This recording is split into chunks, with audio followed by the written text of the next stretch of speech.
We bought our tiny home over 2 years ago and we've lived in it ever since. I think it's safe to say that we have a pretty good idea on what we do and do not like about our home at this point. We've been getting this video request pretty much non-stop in comments, messages, and even emails, so you asked for it, so here it is. This is our list of 7 things we regret about our tiny home. Hopefully, if you're looking into getting a tiny home of your own, this list will help you get the design and the tiny home that you want. Now, I want to start by saying that everyone has things that they would change about their home, and our tiny home is no different. No home is perfect. Our home is not perfect by any means, but we do still love it. And with that being said, it's pretty easy to come up with this list. And first on that list is not having a standing bedroom. Lofts and tiny homes have a low ceiling, which makes life a little bit more difficult when it comes to your bedtime routine. So getting in and out of bed, changing the bed sheets, and extracurricular. We get that comment a lot. The reason for the low ceiling is to not surpass the maximum allowed height for a tiny home on wheels to be hauled on the road. If you exceed that height, you will need special permits to move it on public roads, and it also makes it a little bit more tippy. If a home is on a foundation, that is of course something you do not have to worry about. But for us, the low ceiling can definitely be a little bit of a pain in the butt. I think if we were to do it all over again, having a gooseneck style home with a standing bedroom or a bed that was on a platform that could go up and down would be a really cool option. That way you wouldn't have to crawl through your bedroom, you could actually stand up, get dressed, and move around a little bit more freely. It would just be a little bit easier. Which ties into our second regret.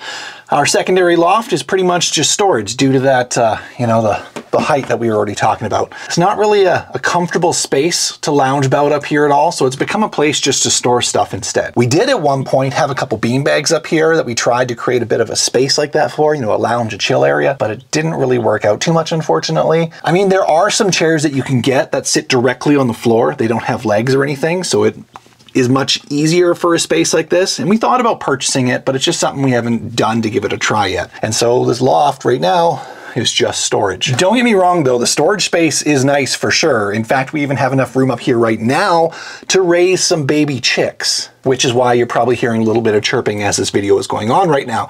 But if we knew that we wouldn't be spending time up here as it is though, we probably would have designed it a little bit differently. Somehow to try and offer space that we could, spend time in. How exactly we would have designed that, I mean, I'm not sure, but having the idea in the building stage would have been nice so we could try and come up with something. We also spent a little bit of extra money extending both of our lofts outwards on either end to create more space inside, which was a complete waste of money. And that brings us to our third regret. So yes, we paid extra money to have both of our lofts be extended outwards to create more space.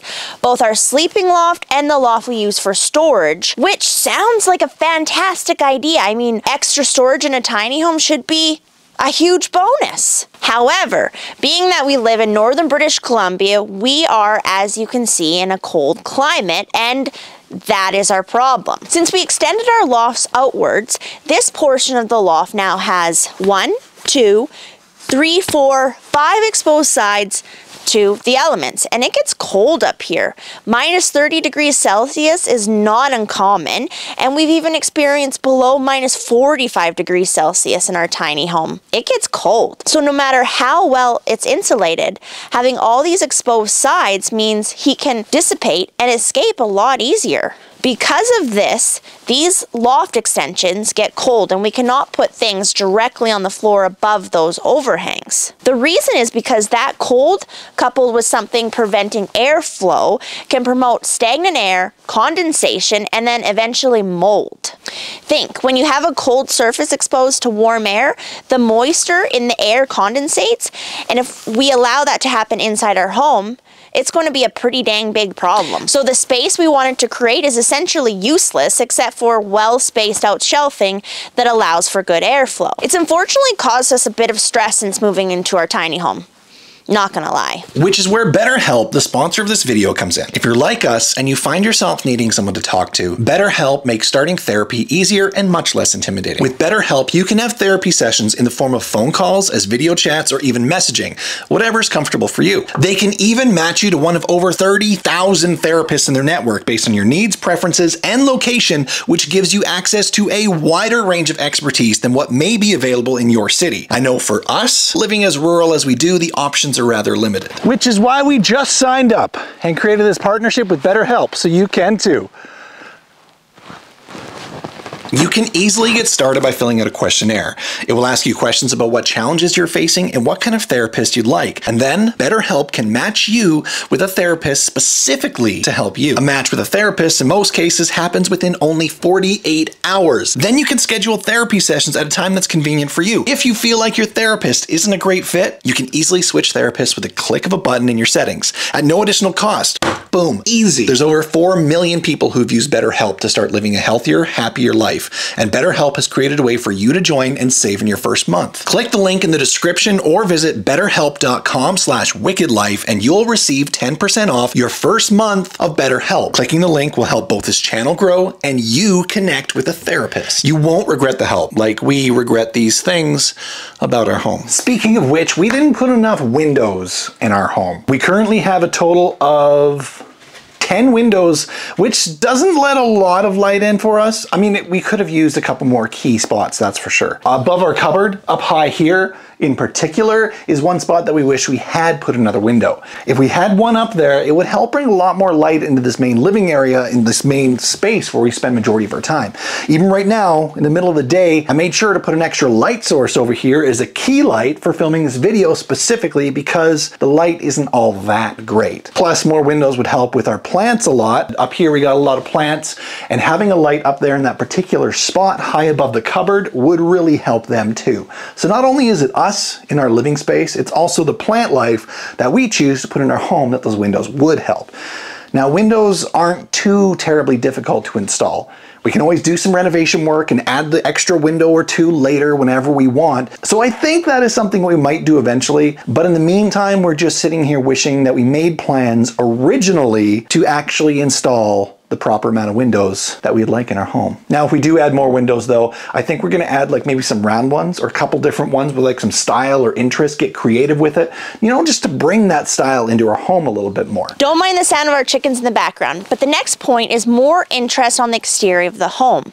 So to cut costs while we were planning our home, we opted to not have different sections of roof or siding or a lot of windows. Some tiny homes go above and beyond while planning this, and they look absolutely phenomenal. The only problem is that it costs a lot of extra money to do these to the exterior of your house. So we decided this was summer, we would save some money, and we opted to keep things rather simple. And as a result, our home is kind of boxy looking. It looks a little bit boring from the outside. It's not necessary to have a super interesting looking home, and we know that, but at times it would probably help us feel like we were not living in a box if it didn't necessarily look like a box. It's generally not a concern, but even still, we as humans, we tend to like nice things, and that upgrade would have been something that just made us feel a little bit nicer about our home. So do we regret the boxy look to our home? Yeah, we do, but does it bother us so much to the extent that we don't like our house? Not really. Just more so dreaming of the potential our house could have been. The next one is another upgrade we could do down the road, no problem.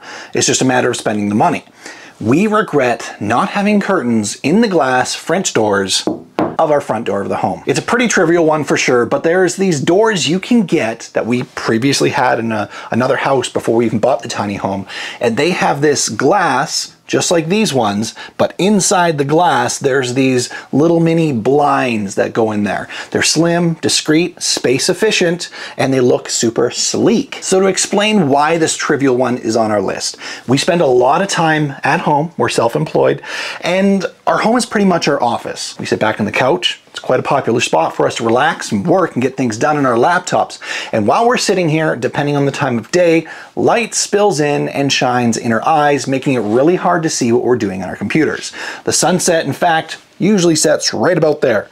So it's kind of a pain in the butt. Yeah, so these blinds or curtains or shutters, whatever you want to call them, is a very space efficient way to ensure that our office ergonomic safety or whatever you want to call it is taken care of.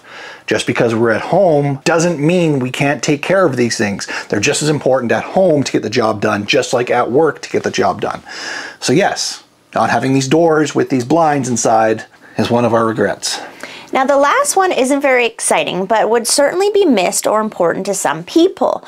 We have nowhere for a full-length mirror. It may seem a bit self-absorbed, but we both have jobs where we need to look presentable at times. Myself as a photographer and Ben as a videographer. We are constantly having meetings with clients, working in public spaces, capturing people's weddings, all while representing our businesses. So looking our best could be the difference between someone approaching us in these scenarios about how they could book or not. So yeah, a full-length mirror in here would have been nice to have for sure. Not because we are full of ourselves or trying to keep up on fashion, just simply because we want to ensure we are representing ourselves and our businesses as best as we can. Eventually, we will change some of these things, but despite it all, we do still love our tiny home.